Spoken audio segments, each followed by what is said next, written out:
What's up and welcome back. I'm John Stark from MacMovieGuy.com, your favorite blind film critic, and today I'm going to talk about Bad Faith. It's a documentary. I think it's on AMC Plus, IFC right now. I think that's where it is. It doesn't have audio description.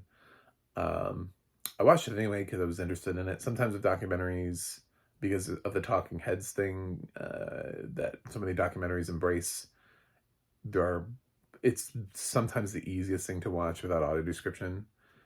If somebody was just struggling in life, I'd be like, just watch a lot of documentaries, because most of them, they have a hard time. The narrators have a hard time interjecting too much in when people are not talking. Anyway, and this one has a lot of that, a lot of talking, and even when it doesn't have a talking head, a lot of the stuff it's including is footage of someone else talking. It's like archival footage of something else. So it's not necessarily something that you would even want to trample. There are a couple scenes where it's like footage and you would get some audio description.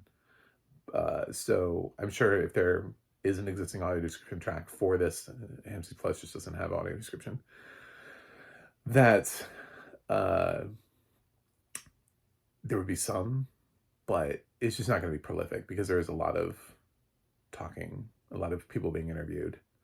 And what this is about is bye.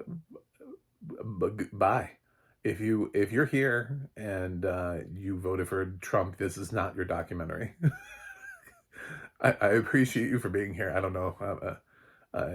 This is largely about people who are worried about the direction of Christianity and the way that it's moving and how it's being weaponized, how there's this Christian nationalist movement.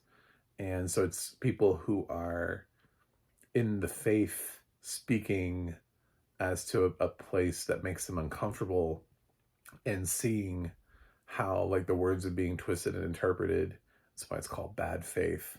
So it's not just a bland, broad attack on Trump, on like every fiber of his being. It's more attack on Christian nationalism, and really more on how the Republican Party is weaponizing it at this point across the board instead of just Trump, and how they're thinking that they have to show up with guns and at rallies and stuff like that, and people are like, this is not Christianity, what is happening? It's these people who are appalled that their religion is being co-opted for this. It's kind of a fascinating documentary in some regards, but also it feels like it's just gonna fall on deaf ears.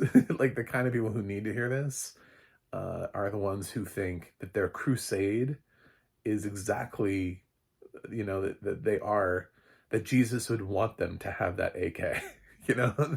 Jesus wants them to run in there and bash people over the head and stop the steal. And the fact that people are able to convince people of that, that there are leaders and stuff that are able to create this army of Christian nationalists.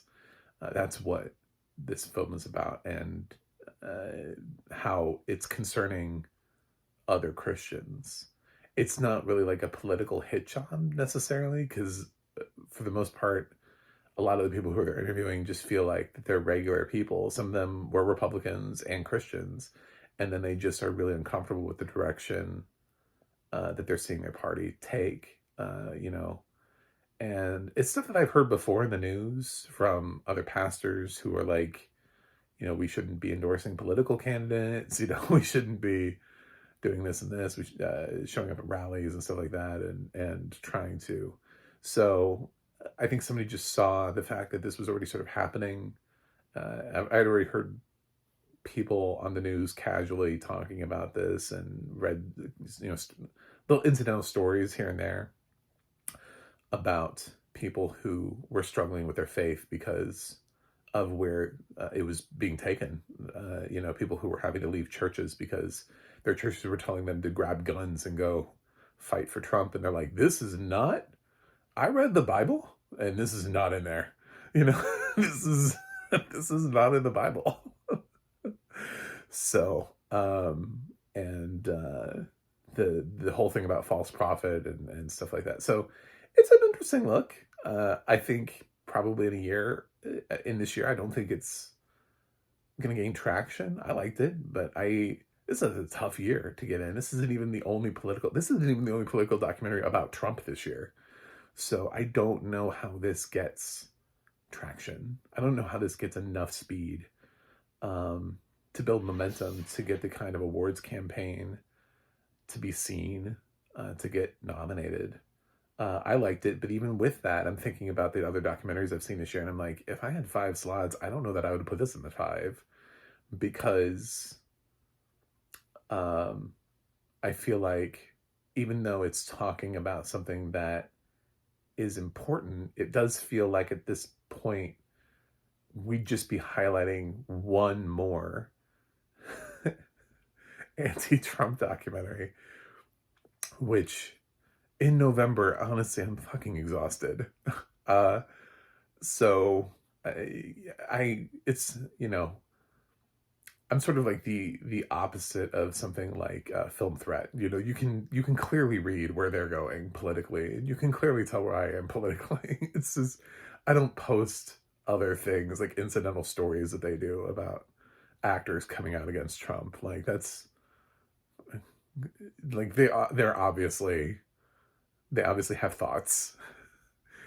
Mine, you can just tell by the films that I review and how I review them, what I say. And that's when you have thousands of film critics, you can pick the ones you want to like. And if you lean to the right, go listen to Film Threat.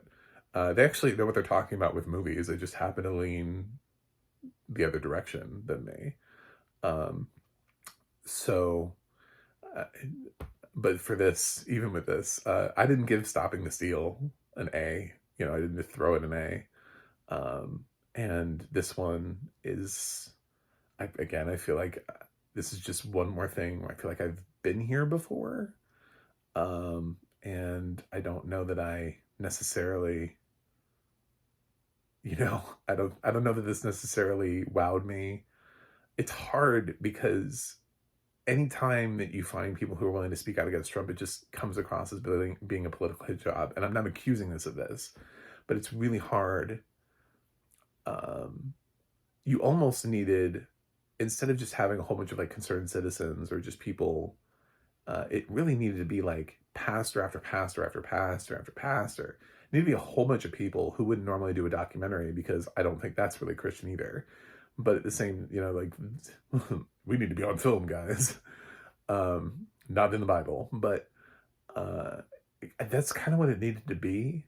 It's sort of like Stopping the Steal kind of feel like it missed the boat. Like the only thing that was interesting was the few people who were able to say yes, I'm willing to do this interview.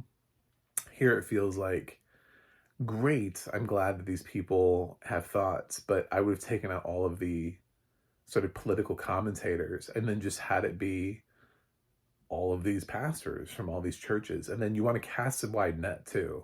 So this is how you reshape bad faith in a way. And to be fair, I don't actually know, because I just don't think this is what this is. But I would have put everybody who's talking about it, you want to get like somebody who's like a Methodist minister, Lutheran, Baptist, you want to get a cast as wide of a net across the spectrum as possible, so that you can see all these people from different sects of Christianity, as well as maybe different areas of the country, that everybody all has the same thought, and that they're all concerned about the same thing. They see this trend and it's concerning to them. I think that's probably what would have, if you're talking about what sends bad faith over the top and makes it a must see, instead of just I liked that, I would say that's what would have changed it for me, would have been a whole bunch of people saying how their congregation has changed, and the kind of stuff, maybe they're being pushed. Maybe some people are being pushed out because their congregation is they're unwilling to say the things that their congregation wants them to do because their congregation is being radicalized by outside forces. I mean, stuff like that is interesting. They rely a lot on Trump footage and things he says in rallies, and as do most documentaries about him at this point. I don't know. I mean, I guess he's great for content documentarians who just need him.